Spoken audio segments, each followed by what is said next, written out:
Direk Cathy Garcia Sampana na sipak sa Don Bell. Naging emotional si Direk Cathy Garcia Sampana sa press con ng pelikula nila Ang Tayo sa nina Donnie Pangilinan at Bel Mariano. Ibinahagi niya ang nalungkot siya dahil tila ito na ang huling proyekto ng tambalan bago ang kanilang pahinga. Ayon sa director, mahalaga sa kanya ang relasyon sa mga artista dahil itinuturing niya silang parang pamilya sa set.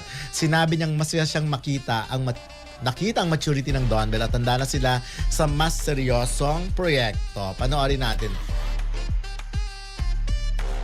Pala, okay. Ayun na. Uy, pero sa statement na yan, parang may patutsada siya sa mga taping or shooting friends. Yung sinabi niya, si Direk Cathy kasi sasabi niya, dapat yung mga artista niya, turing niya either mga anak niya, kapatid niya, ganon. Gusto niya sobrang close. Ayaw niya ng mga shooting friends. Tapos yung comment doon, parang parang lumalabas yung cut din daw yung shooting friends. Yun yung assumption nila na parang ito yung pinaringgan ni Direk Cathy. Although wala naman siyang pinaringgan, sinabi lang niya na parang anak na nga nalulungkot siya dahil last project. Pero yun na nga, ayoko ng mga shooting friends. Si Alden ba tsaka si Katrina shooting friends? Malamang. Okay. Ako Baka ganon din. May mga ganong artista na hanggang ganon lang eh. Di ba, hanggang working relationship lang. Wala naman talagang emotional attachment sa mga nakakatrabaho nila. Though, ayan, di ba si Joros Gamboa naging kaibigan naman nila, di ba, nila Catherine, at saka ni Alden. Pero alam mo na, sorry talaga ha, pero parang ako na-OA yan ako sa eksena dyan sa press con na yan. Dahil? Kasi, yung sinasabing last project. Kasi hindi na bababalik itong dalawang ito na last project. Kasi parang feeling ko, pati yung director umiyak. Ano yun? Dapat sana Si Ray Pumali nagsabi na ang OA daw na naganap ng press ko ng Don Bell. Hindi kasi biruin nyo, parang feeling ko hindi na ba magsasama itong dalawang ito. So far parang ganun eh. At hindi na ba magkikita ang Don Bell? Ako ayoko talagang isipin na ito ay last project na nila. Kasi gano'n ang lumalabas. Dapat for the meantime. Diba? Dapat hindi sila naging emotional. Dapat naging masaya sila sa magiging takbo pa ng karera nitong dalawang ito. And para at least, pag nagsama sila ulit, masasabik na yung fans. Pero parang, ano to, may nategi ba? Hindi, baka parang ganun nga kasi yung gusto nilang mangyari sa kanilang career. Yung hindi sila forever Don Bell. Kailangan talaga individual. May dapat ba iyakan natin yung mga ganun? Dapat nga hindi. Dapat nilulupa. Hindi kasi very masyadong emotional din yung message ni Donnie kay Bell eh. Yung parang kahit anong mangyari, I'm still here for you, I'm so proud. Just ano ba yun? Ganyan. Mag-abroad na ba si Bel Mariano? Hindi na ba babalik si Bel Mariano? Mag-abroad na ba ito? Parang hindi naman. Ano ba yan? Parang mag-uusap pa rin yung dalawang yan. Kasi magkaibigan. Pero malay so mo, biglang may iba na. May ibang pasabog na. Once in a while, ano pasabog? Pero malay mo, may iba na talaga. Anong iba? Malay mo, biglang mag-announce na isa may jowa na siyang iba. Hindi na ba sila magiging magkaibigan? Well, siguro para sa fans. Basta ako. Pero hindi mo magandang marketing yon. Pero naniniwala ako na hindi magtatagal. Sige, hindi naman siguro abutin ng 5 taon or baka mga 5 years ay magsasama pa ulit sila. Itong dalawang ito, magkikita sila sa event. At ang Don Bell ay nananatiling Don Bell yan. Parang Guy and Pip, Sharon Gabi, mga ganon. At hanggang ngayon nga, di ba si Kim, inaano pa nga dun sa iba di ba? Merong mga high hopes pa rin na sana magkasama. Pero for now, Kim Pao is Kim Pao muna. Para sa akin, parang an strategy ito talaga. Strategy nga. Na ulitin natin yan. Ba't pag Kim Pao hindi pwedeng gumawa sila ng project, gano'n. Na magkahiwalay? Diba? Meron pa silang Kopino eh. Meron pa silang meron pa silang Kim Pao World Tour at meron pa silang mga commercial na silang dalawa na isushoot. Mga ganon. At may relasyon kasi ang Kim Pao. So magiging ganyan din kalungkot pag nagsabi sila na baka ito nang huli namin. Hindi ko iniisip. Si Dondon iniisip niya, Hindi nga kiniisip.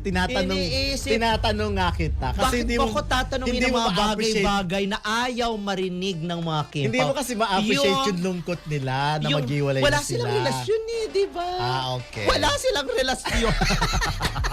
O basta, ang bottom line na OOA yan si Ray sa nangyaring press ko ng Don Bell Oo. na may iyakan galore. Maiyakan galore. O kita mo, no? Pero nagtagumpay sila. Dapat sinabi na lang nila na ang kanilang pelikula ay palalabas Ayun nga, sa abroad. tamang hula nila, marketing strategy. Kaloka si Cathy Garcia, sampana ha. Uy, pero naging successful ang Kat din dahil dyan, di ba? Na? Yung akala mo hindi na rin magsasama. Yung Pero walang after five. iyakan. Oo. Grabe, Wednesday morning. Mukhang natural lang yan. Kapag matagal mong nakatrabaho ang isang love team, talagang nagkakaroon ng emotional attachment. Si Cathy Garcia Sampana ay kilala sa pagiging hands-on at maalaga sa mga artista niya. Kaya hindi nakakapagtana na sapan siya sa tambalan ni Donnie Pangilinan at Bea Mariano o mas kilala bilang Don Belle. Sa totoo lang, malaking factor si Direk Cathy sa paghubog ng chemistry ng mga love team. Isa siya sa mga direktor na marunong maglabas ng natural na kilig at emosyon sa mga artista. Kaya kung naging close siya sa Don Belle habang ginagawa ang proyekto nila, parang pamilya na rin ang turing niya sa dalawa. Kapag natapos na ang project, normal lang na may separation anxiety o sepangs, lalo na kung naging maganda ang samahan sa set. Para sa fans, magandang sign din ito. Ibig sabihin, hindi lang trabaho ang naging tingin sa proyekto. May genuine connection na nabuo behind the scenes. Madalas yan din ang nagtatranslate sa screen kaya mas ramdam ng audience ang kilig at authenticity. Dagdag pa, ang ganitong klase ng bonding ay pwedeng magbukas ng pinto para sa future collaborations. Kapag pagkomportable ang director at artist sa isa't isa, mas malaki ang chance na magsama ulit sila sa susunod na proyekto at kadalasan mas level up pa. Sa kabuuan, hindi lang ito simpleng sepangs. Patunay ito na naging meaningful ang journey nila bilang team. At para sa Don Belle, malaking bagay na may director na tulad ni Direk Cathy na tunay na invested hindi lang sa output kundi pati sa growth nila bilang artists. Sa totoo lang, hindi ito nakakagulat. At actually, magandang balita pa nga siya kung titingnan ng mas malalim. Si Cathy Garcia Sampana ay kilala sa industriya bilang direktor na hindi lang basta gumagawa ng pelikula o serye. Nag-invest din siya emotionally sa mga artistang hinahawakan niya. Kaya kung nasepang siya kina Donnie Pangilinan at Bea Mariano, ibig sabihin lang nito ay naging genuine at malalim ang samahan nila habang ginagawa ang proyekto. Sa seed ng industriya, malaking bagay yan. Hindi lahat ng direktor ay nagkakaroon ng ganitong klaseng connection sa cast. Kapag may ganitong bond, kadalasan nagre-resulta ito sa mas natural na performances at mas believable na chemistry na siyang dahilan kung bakit patok ang isang love team sa audience. Para naman sa fans ng Don Bell, pwede itong tingnan bilang positive sign. Ipinapakita nito na hindi pilit o scripted lang ang kanilang chemistry. May foundation talaga off-cam. At kapag may tiwala at comfort level na nabuo sa pagitan ng director at artists, mas malaki ang posibilidad na mas mag-evolve pa ang tandem nila sa future projects. Pero sa kabilang banda, normal lang din na may sepangs pagkatapos ng isang successful collaboration. Parang pamilya, kasi ang nagiging samahan sa set, kaya kapag natapos, may konting lungkot. Hindi naman ito negative, bahagi lang ito ng proseso sa showbiz. Sa kabuuan, ang balitang ito ay hindi drama, kundi indikasyon ng isang magandang working relationship. At kung may takeaway man dito, ito ay, kapag may puso ang paggawa ng proyekto, ramdam ito hindi lang ng mga involved, kundi pati ng audience. Kung susuriin ng mas malalim, itong balita tungkol kay Cathy Garcia Sampana na nasepangs kina Donnie Pangilinan at Bea Mariano ay hindi lang simpleng emosyonal na reaksyon. May mas malalim itong ibig sabihin sa likod ng kamera. Una, ipinapakita nito kung gaano ka personal ang proseso ng paggawa ng isang proyekto sa showbiz. Hindi lang ito trabaho na may script, shoot at tapos na. Sa katunayan, habang tumatagal ang production, nagiging parang pamilya ang cast at crew. Lalo na kung ang director ay tulad ni Direk Cathy na kilala sa paghubog ng mga love team at sa paglalabas ng pinakanatural na emosyon ng kanyang mga artista.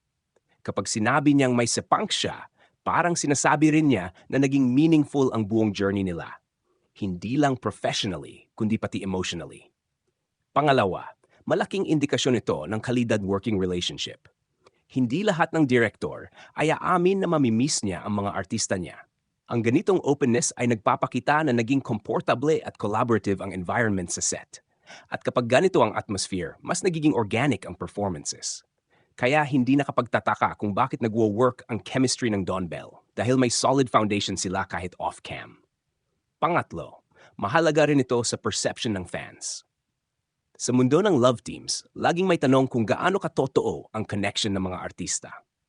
Ang ganitong balita ay nagbibigay ng validation sa fans na may authenticity ang tandem ni na Donnie at Belle. Hindi man ibig sabihin nito na may romantic relationship sila in real life, malinaw na may genuine bond na nabuo at yun ang mahalaga para sa longevity ng kanilang partnership. Pero kung titingnan sa mas realistiko at grounded na paraan, bahagi rin ito ng cycle sa industriya.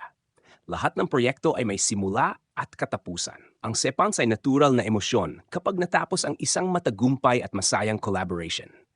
Hindi ito dapat i-overinterpret bilang something deeper kaysa sa professional attachment. Sa halip, dapat itong makita bilang sign ng healthy at respectful na working environment. Dagdag pa, ang ganitong klaseng bonding ay kadalasang nagbubukas ng pinto para sa future projects. Kapag nag-click ang direktor at mga artista, malaki ang chance na magsama ulit sila. At kadalasan, mas malaki at mas challenging pa ang susunod na proyekto. Sa kaso ni na Don Bell, posible itong maging stepping stone para mas ma-establish pa nila ang kanilang pangalan sa industriya. Sa kabuuan, ang sepangs ni Direk Cathy ay hindi lang simpleng emosyon.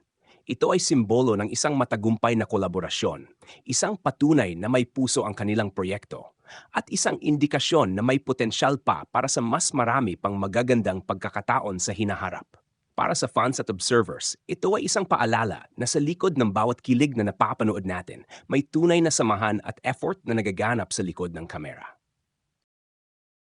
May ilang dagdag na anggulo na pwedeng tingnan dito para mas maging buo ang larawan ng balita.